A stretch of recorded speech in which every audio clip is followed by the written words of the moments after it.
based on Numbers 17 to 19. After Korah's rebellion, the Lord provided a clear sign to end all arguments about who should serve as priest. God told Moses to take 12 staffs, one from each tribe, and write each leader's name on his staff, with Aaron's name on the staff for the tribe of Levi, Numbers 17, 1-3. These dry pieces of wood were placed overnight in the tent of testimony before the Lord.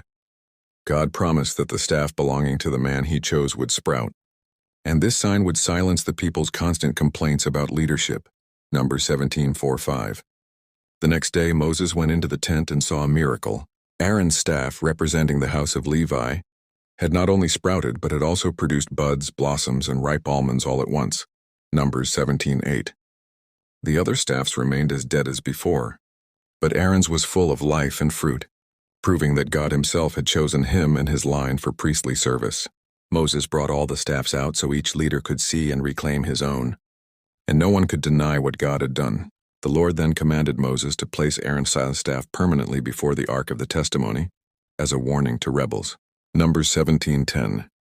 Whenever Israel was tempted to challenge God's order again, this staff would remind them that God had already spoken.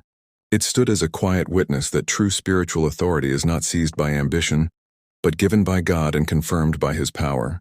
Faced with this, the people were filled with fear, realizing how close they had come to judgment. Numbers 17:12-13. In chapter 18, God spelled out the responsibilities and privileges of Aaron, his sons, and the Levites. The priests were to guard the sanctuary and the altar, so that no further wrath would fall on Israel.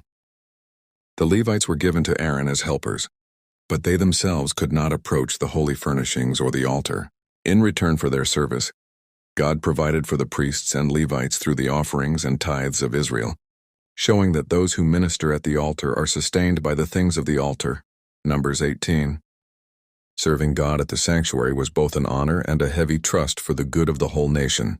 Chapter 19 introduces another crucial provision: the water of cleansing made from the ashes of a red heifer.